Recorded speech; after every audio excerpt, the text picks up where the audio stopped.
So this topic actually came up on the Dave Knows Wrestling livestream, and surprisingly, it created some pretty strong feelings considering that it's something I don't think most of us really ponder all that often, if ever. Seeing that exchanging intellectual property isn't a topic that pops up all that much in everyday conversation amongst average folk. But perhaps it should, which is exactly why it's the topic of this episode. Because today, Dave knows the benefits of talent sharing. A massive thank you to Jesus Farrow for your support over on Patreon.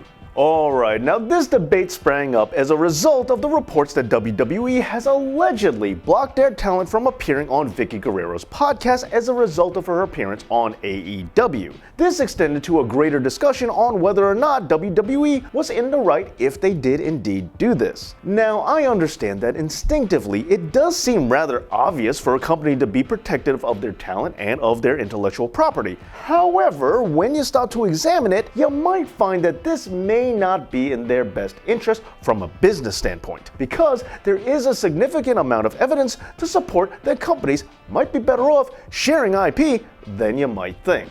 For starters, let's look at what started this whole debate in the first place, the Vickie Guerrero incident.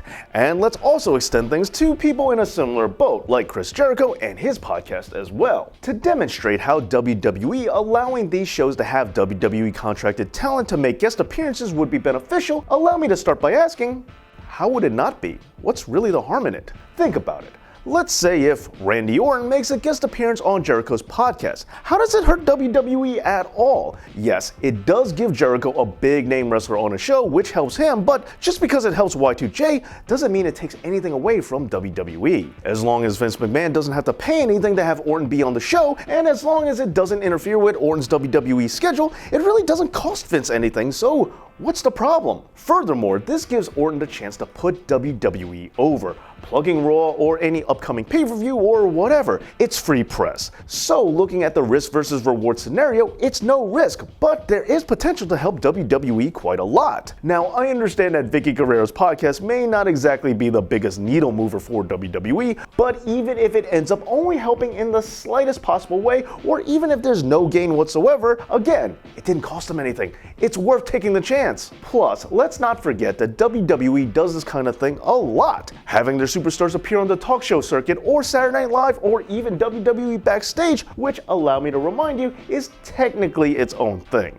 Now, going back to my aforementioned live stream, my co-host on it, Albert Albanese, defended the alleged WWE action of banning talent from appearing because he said that this could hurt WWE if the host uses the WWE guest as a verbal punching bag in order to attack World Wrestling Entertainment. However, to that I have to ask, are you saying that blackmailing them is going to get them to talk less smack about WWE? Because I don't see that happening. Anyway, I'm sure Albert's gonna have a response to all this. Can't wait to hear it, buddy. Alright, so now that we've talked about how it's really not a negative for WWE to allow their talents to appear on outside ventures, I do have to point out that that's not exactly the same thing as benefiting from it now, is it? So, how can this help WWE aside from maybe giving them just a little bit more exposure? Well, let's just look at the biggest attribute to how this can build success for WWE, because there is something that has an extremely high track record of boosting viewership. Crossover appeal. Now, I will be the first one to tell you that mainstream attention, like the kind gotten from things like the talk show circuit, which I brought up earlier, are inconsistently effective at best. However, wrestling crossover appeal, unsurprisingly, has been shown to translate to some serious gains for pro wrestling, and on a continuous level. Let's look at it this way. When ECW invaded WWF in the 90s, that was what put them on the radar in a big way, allowing many people to see ECW who may not have ever discovered it otherwise. And so, with ECW allowing their talent to appear on a rival promotion, it would end up helping them. And let's not forget that this practice is how the wrestling industry in America got started in the first place, with the National Wrestling Alliance. This was a group of promotions that all operated under the NWA banner, and it benefited mostly everybody. And while some might say that it's an outdated principle, to that I have to point out the wrestling scene outside of WWE. Companies like New Japan and Ring of Honor, all the way down to smaller independent promotions, tend to exchange and share talent all the time and work together, which is what really helps them to succeed. Wrestling has always just been a kind of community thing.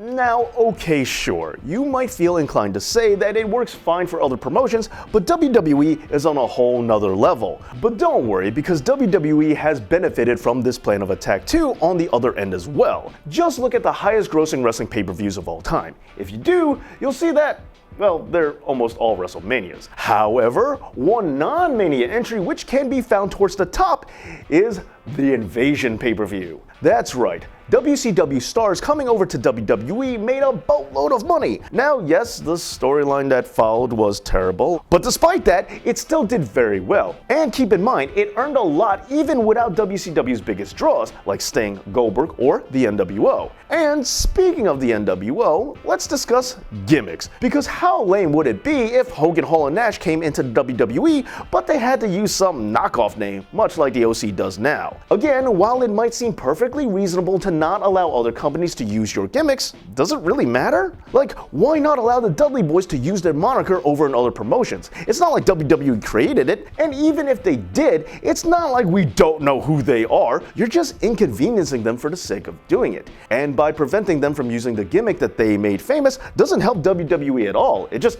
hurts the Dudley Boys, and nothing else. Meanwhile, there have been plenty of other wrestlers who have been able to take their gimmicks from place to place, and it definitely didn't hurt the company that they came from none. And also, allow me to say that two of their biggest money draws of all time did happen to take names that took cues from outside sources themselves. Which is a little hypocritical if you think about it. The overall point I'm trying to make here is that when wrestling promotions work with each other and share resources, not only does it do more for the professional wrestling community as a whole, but it also tends to be in everyone's best financial interest as well. So, should WWE block their talent from appearing on Vickie Guerrero's podcast? Well, should Kenny Omega have been blocked from appearing on Up, Up, Down, Down? Should Rob Van Dam have been prevented from appearing on the Raw Reunion show? As I've already covered, sometimes businesses simply do what everybody else is doing without ever stopping to see if it's really worth doing in the first place. And when we look at all the evidence, collaboration just tends to be what's best for business. But what are your thoughts? Share them in the comments below, and I want to give a big thank you to my Patreon supporters like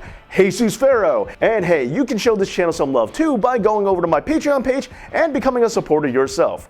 Thanks so much for watching, and as always, Dave knows.